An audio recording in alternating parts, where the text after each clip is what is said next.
Hi, everyone. As it says, I'm Ben Wellington. I'm a data storyteller.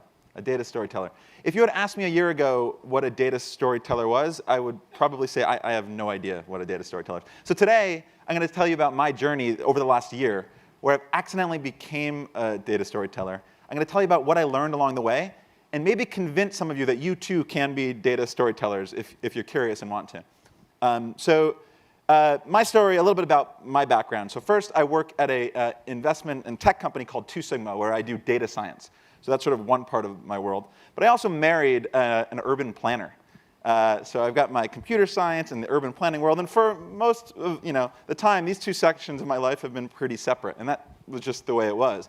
Until something interesting happened here in New York City. In 2011, then Mayor Bloomberg signed this legislation called the Open Data Laws in New York. The open data laws are really exciting for people like me because it takes data that's sort of inside city government and suddenly allows anyone to look at it. So whereas before the government would analyze something and tell us, hey, this neighborhood has this many accidents, now we can see data point by data point what's happening at a very, very local level. And so when these two things came together, they ended up on, by the way, there's an open data portal I should point out that anyone can go to. It's the New York City Open Data Portal. And there's data sets on all sorts of things. In fact, there's one on the size of the televisions in Times Square and their locations. So you can, I don't know what to do with that, but it's really cool. So there's data sets of all different types. And in fact, over 1,200 data sets so far, and it's growing all the time. So I kind of took this data science work and my interest in urban planning from discussions with my wife and put it together in this blog called iQuant New York. Yes, somebody knows it. All right. Awesome, thank you. One of the first things I did was this map. And this is a map of cycling injuries in New York City. So red areas, hilarious injuries. No, it is interesting. Red areas are areas where people were getting in more cyclist accidents. And I found this through some public data and mapped it all. I noticed a few things. One, on the east side of Manhattan was where there was a lot more cycling accidents, more injuries. That's because that's where there are more cyclists coming off the bridges, right? But also there were some other hot spots like Williamsburg in Brooklyn or Roosevelt Avenue in Queens. And so I wrote about that and posted it on the blog. And it was more just for me to learn how to do mapping. It was this open source software called QGIS. I wanted to learn it. I posted it. And when I did, something interesting happened. People started to write about it. So Gothamist covered it. And Brooklyn actually claimed that I had claimed it was a death trap, which was not exactly what I said.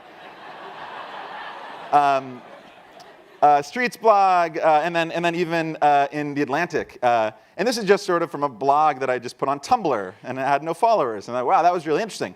So over the time from there, I started to say, well, why did people write about that? I'm not the first person to analyze cyclist accidents. I'm not the first person to make maps like this. What I did wasn't that complicated. What was it that made it spread? And I thought about it, and I worked over the next few posts I did to see what was kind of moving around. And I realized that there was a third part to this that was really, really important. And that is, you're probably not going to see it coming, improv comedy. Yes, improv comedy. So I've been doing improv since I was in a summer camp called French Woods. Yeah, French Woods alumni, anyone? Okay. In upstate New York. I did improv since I was about 13 years old. I've been doing it ever since. And I've learned a lot of things in improv that I realized I was bringing into my writing, that I was bringing into this data science to make people kind of more interested in it. And so I think in order to spread sort of science, you need to be able to tell those stories. So I'm going to tell you about why improv relates to data science and how they can come together to tell better stories. And that's why I call it data storytelling. It's what I've kind of noticed fallen into. So first, in stories, you want to connect with people's experiences, right?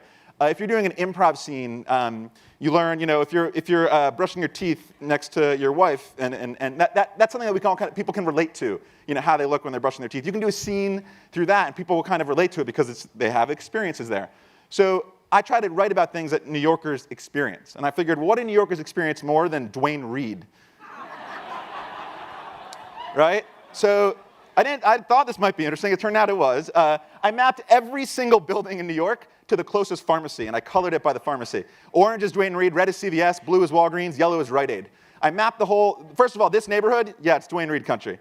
No question. I also learned that CVS and Rite Aid are attacking from the water.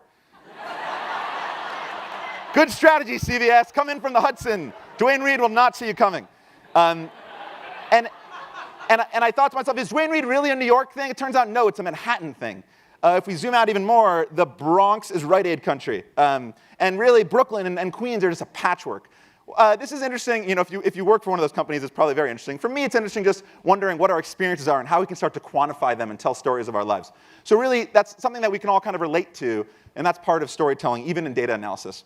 The other thing I noticed is you want to focus on a single idea, right? In an improv scene, you can try to have 7 ideas going, but things can get lost pretty quickly. So in my work, I try to focus on one idea. And when I went and looked at city bike data is interesting. There's people leaving stations, coming to stations. There's a lot of data. What if we take one idea, and that idea is gender? Okay? Here I've mapped the percent of male and female riders and city bike riders in New York City. What we can see is that in this neighborhood, over 80% of the riders are male. So this is a very male-dominant city bike neighborhood. What does that tell us? It could be about our transportation infrastructure. It could be it's a study of gender here in the city. And also, if you're looking to meet a girl on a city bike, go to Brooklyn. That's important. But what the important thing here is it's one idea. It's just gender. There's a lot of columns in that data. It's a big data set, but let's study just one. The other thing is keep it simple. So not just one idea, but one simple idea. Ideas can be very complex, and you find yourself in improv thinking, oh, well, if this guy goes here and this, and you're just going to lose everybody very quickly. So I also try to keep it simple. So when people hear that I do math, they often think like I do this. But it's more like this. I mean, I just count things. I do sums. Maybe I do a percentage. And this is all just sort of high school math. It's not crazy math. So people can really do this if they stop and start to ask the questions. So an example, I looked at the percent of parking tickets from out-of-state plates in every precinct in New York. And what we see is in this neighborhood, there's a higher percent of people coming in from out of state and getting tickets, which is telling, right? That's people driving into Midtown, more likely. As you get farther out in our boroughs, there's less travelers. Also makes sense. But I also want to do this per state. So first I was like, Jersey, Midtown, yes. It shows in the data that new people from New Jersey are driving into Midtown. If you look at Connecticut, completely different picture. They're coming in from the north. You can actually see it. They're going to the Botanical Gardens in the Bronx. And my absolute favorite, Californians. Where do you think they hang out? The hippest parts of Brooklyn. Williamsburg, Bushwick, Greenpoint. That's where people from California get parking tickets. Can tell us so much about our city by looking at our data. And also explore the things that you know best. You all come from different fields. You know the things that you know. You know the area that you study very well, the area you work in. I kind of am learning New York. I've lived here for over a decade, so I focus on New York. When in an improv, if you're a lawyer and you go to a scene as a lawyer, that scene's going to be good because you know all the vocabulary. You can play it to the very top of your intelligence and just hit it. I try to do work in other cities, but it's hard. I don't have any context. So for today, I did an analysis of Times Square. And I thought, well, what can we all relate to? Well, maybe catching a cab. I was curious where people catch cabs around Times Square. So that's 8th Avenue over here. You can see that people in general are catching cabs at 8th Avenue when they're leaving this district. Less so heading south on 7th Avenue. And you can see that the big yellow blurb in the lower left is the Port Authority. So that makes sense. But really, people are heading towards the avenues. What's interesting here is that that's where people catch cabs. Where do you think people get out of cabs? They actually get out more on cross streets. It's much more of a grid. And this makes a lot of sense, right? If you're catching a cab somewhere, especially if you're maybe a tourist, you give the person the address and they bring you to the address. They're not dropping you off on a corner and say, good luck, buddy. So that doesn't happen. And what I really, really liked about this was I noticed that depending on the direction of the street, people got out of cabs differently. So there's 7th Avenue. If you're coming in on 46, you're going west to east, you seem to get off on the west side of the avenue. Why? You ever get a cab stuck in traffic? You just get out. You can actually see it in the data. Because look, if you're coming in the other side, you can see people are getting out on that side of the avenue. So really, people are getting out of, depending on the direction of the street, people are getting out of the taxis because they're probably waiting at lights. And this is interesting, right? If you're trying to do advertising in the district, you might want to know where to welcome people. Where are people getting out most often? We can start to study this with our public data. And with this, you want to try to make an impact. I've tried to make an impact in city government by doing some of this work. Each of you has your own ways you can make impacts. In particular, I did one proof, a mathematical proof that no matter how many times you ride the subway and refill using their buttons, you can't get a zero balance. Like literally, it's not just you or you or you. You literally can't get a zero balance if you use their buttons. So there's a trick, you can type 1905 and get a balance. And when I wrote about this, the MTA responded. So all right, maybe there's an impact. And they said, these machines do not hold an infinite amount of change. And the denominations are suggested to ensure there is ample change to accommodate customers who pay with cash. That being said, we will certainly look at this as part of the process involved in rolling out the next fare increase.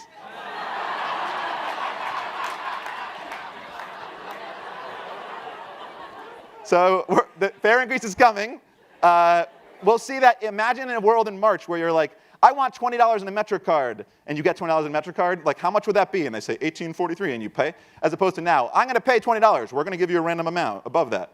Imagine if we switch that. We can run our city better, right? So we'll see if the MTA follows through. I'd love to make an impact there.